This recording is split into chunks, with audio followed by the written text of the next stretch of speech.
Hello बच्चों, let's see this question and here this question say what steps were taken by the economists and politicians of the world to meet the global economic crisis that arose after the Second World War। Question आपसे बोल रहा है कि second World war के बाद से जो पूरे वर्ल्ड में ग्लोबल क्राइसिस पैदा हो जाते हैं, इकोनॉमिक क्राइसिस आ जाते हैं, सभी देशों की जो अर्थव्यवस्था होती है, जो इकोनॉमी होती है, बिल्कुल तबाह हो जाती है। उस इकोनॉमिक क्राइसिस से देशों को निकालने के लिए इकोनॉमिस्ट ने क्या स्टेप लिया था, ये आपसे यहाँ पे पूछा जा रहा है।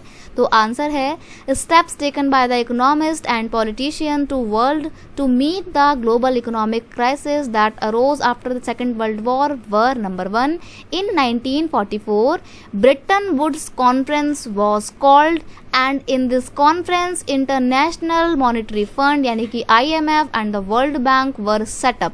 यानी कि जो 1944 में ब्रिटन वुड्स की कॉन्फ्रेंस बुलाई जाती है, वो कॉन्फ्रेंस इसी पर्पस से बुलाई जाती है कि सेकेंड वर्ल्ड वॉर के बाद जो देश लड़ रहे हैं इनकी अर्थव्यवस्था बिल्कुल कचड़ा हो जाएगी, बिल्कुल ख़राब हो जाएगी। तो ऐसे में उनकी अर्थव्यवस्था को, उनकी इकोनॉमी को दोबारा से रीबिल्ड करने के लिए कुछ ना कुछ तो करना पड़ेगा ना। तो उसके लिए इन्होंने क्या करा, उस कॉन्फ्रेंस में 2 इकोनॉमिक इंस्टीट्यूशन बनाए गए जिनका नाम था इंटरनेशनल मॉनिटरी फंड यानी कि IMF और जो वर्ल्ड बैंक। और ये दोनों ही इंस्टीट्यूशन आज भी काम कर रहे हैं और इसका मेन पर्पस क्या था, to deal with the external surplus and deficit of its member. यानी कि इसके मेंबर जो भी घाटा झेल रहे हैं उस घाटे में उनकी मदद करना ताकि वो अपनी इकोनॉमी को दोबारा से रीबिल्ड कर सकें। इस पर्पस के साथ इन 2 इंस्टीट्यूशन को एस्टैब्लिश किया गया था। और a dollar was encroach to gold at the fixed price. जो डॉलर था ना उसके प्राइसेस गोल्ड के तौर पे यानी कि गोल्ड की जो